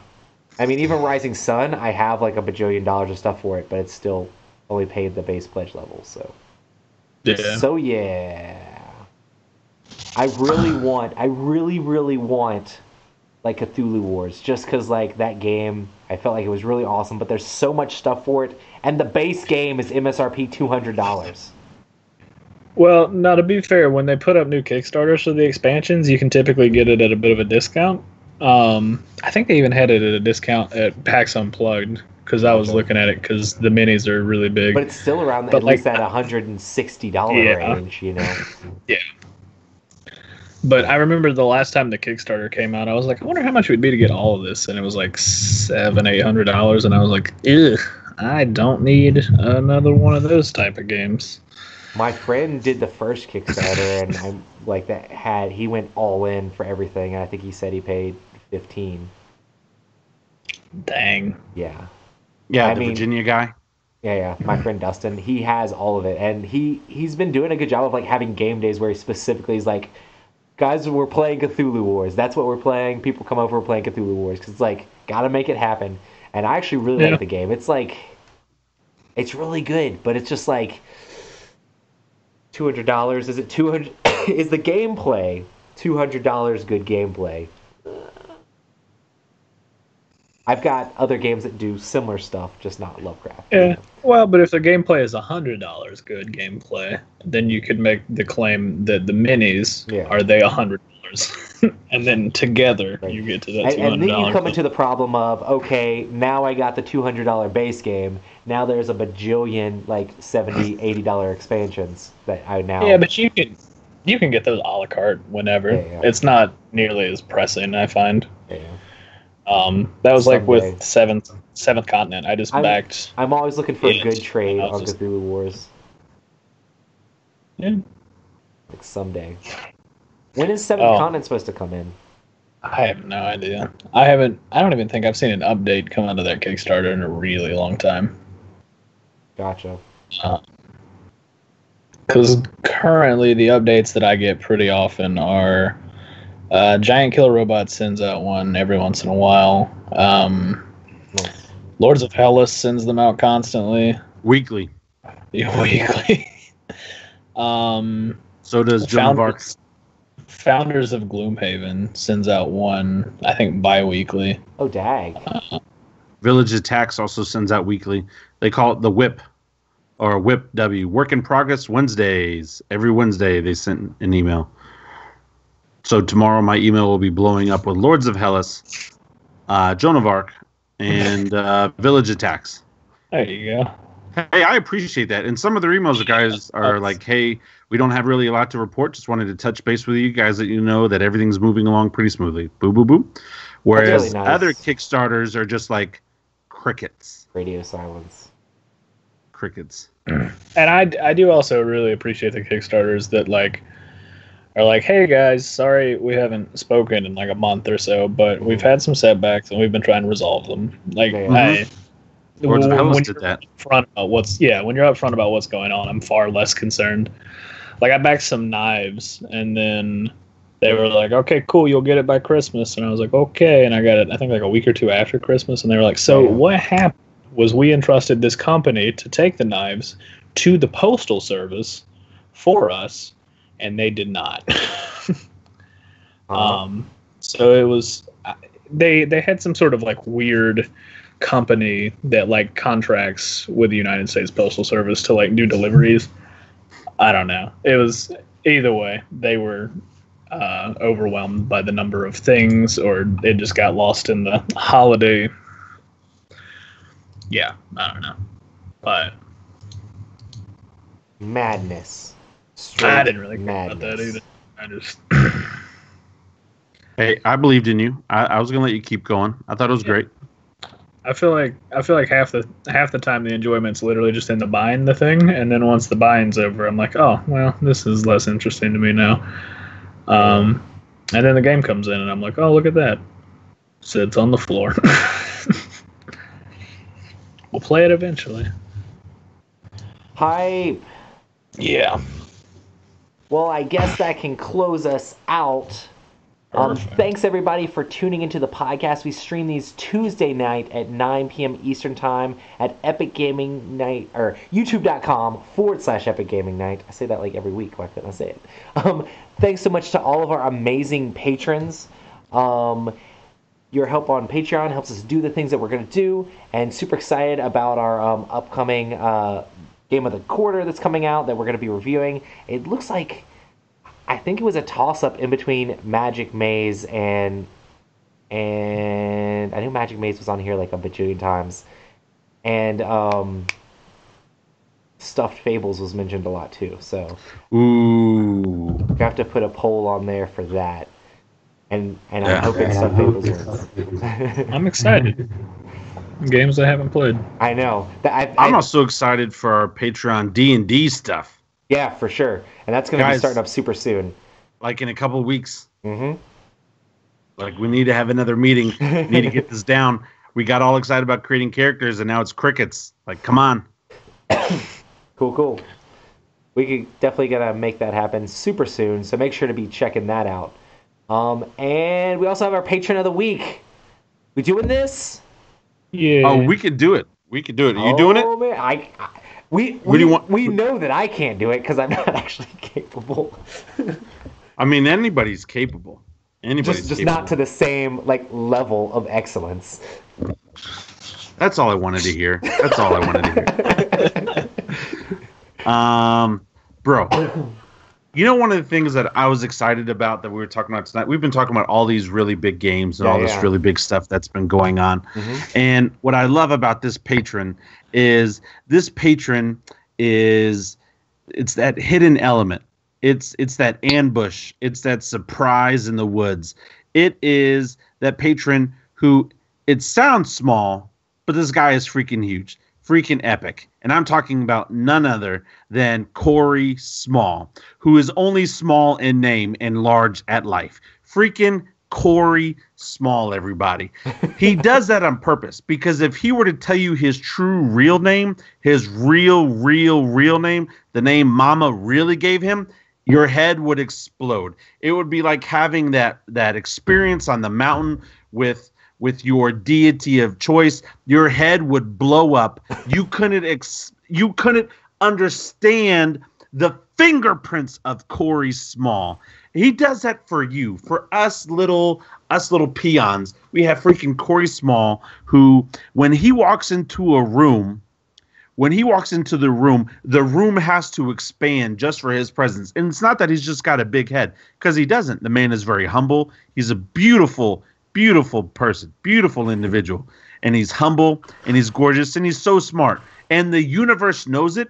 And so just to make room for everybody else's little peon presence, the room actually grows. To be honest, it's a phenomenon. It's almost like a black hole type of a thing.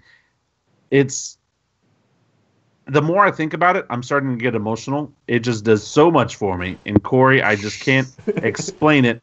But you make me want to be a better man. You make me want to just try to be an imp of what you are. And I freaking love you. You are amazing. We can't thank you enough of all the awesome stuff that you're constantly doing on a day-to-day basis for this planet, for this world, that you put up with us. We are lucky beyond belief, and you are a big part of our lives. And if I were to have more kids, I would consider the name Corey Small. Unfortunately, I can't have any more kids, so we're done with that. But Corey, you you are our group's cheese. And if you're a fan of the show, you know what that means. You are Epic Gaming Night cheese, buddy. That's what you mean, Corey. You're the freaking cheese, man. You are the cheese that brings us together. You are the thing that Matt smells in between his fingertips every single time he rubs his nose. You are love. We love you. Thank you so much for putting up with us. I don't know why you do it. I don't know why my wife does it, but I just want to say thank you. Thank you, thank you, thank you. Yes. And your head is very proportionally sized. Yes. Beautifully, gorgeous man. Gorgeous individual. He looks so good, he doesn't even need to wear our wood chip cologne. He looks that good. Like I'd put up 78% him, which is interesting, I suppose. Yes. Fantastic. Nice. Well, if you want to support Epic Gaming Night on Patreon, make sure to go to patreon.com/Epic Gaming Night to help us out there. And also make sure to hit us up on Twitter and Instagram. We're posting things we're excited about in tabletop gaming at Epic Gaming Night. Hit us up and talk to us over there. And also make sure to check out Rob's Instagram because he needs you to go follow him as well. No, Writing.Newman. He posts pictures of army men. I mean, honestly, it's a good thing to check out. So make sure to hit that I just said that about you because I'm always like, why don't you like my stuff? I see you looked at it, but why don't you like my stuff? I mean, I appreciate How the do you followers. see that I looked at it? Because you can see which one of your friends has you know how you can see how they've seen it but they didn't like it or they didn't respond. And I've been with you at your house and on road trips before where you're scrolling on Instagram and you look at my picture and you're like, oh, that's cool, and you don't double tap it. And I'm like, just double tap it, bro. You're right there, just double tap. I double tap all the Epic Gaming Night stuff. So, but yeah. Anyway, go check it out. Go check it out. Also, make sure to hit up Favorite Game Friday over on the Dice Tower. And hopefully more reviews coming over there soon. Rob's going to throw some shade at some zombies. Right now, it's just the components. It's not the game. I hope the game saves it. But components are, for as long as they had. This was announced in 2016. My Kickstarter pledge manager got charged in August of 2016. I backed it in June. That's insane. The middle of June of 2016. That's and insane. For them to delay it, saying that they needed approval from AMC, I guess AMC has really dropped their standards, which I don't think they have if you watch the show. So anyway. Cool. Okie guys, we'll talk to you all later. Chat, you've been amazing, and we'll see you guys next time. You guys are amazing. Not as amazing as Corey. We love you, Corey. We love you, all you guys. Go check out Loot and Shoot. Go check out Nemesis. And check out freaking Lindsay. She was a fun guest last week, man. You missed her. Yeah. Lindsay was a lot of fun. And Dogmite stuff. I'm excited for that action countdown. So, even though the Kickstarter's over, I think you can still late pledge. Yeah, she said they were doing late pledges. Yeah. Peace.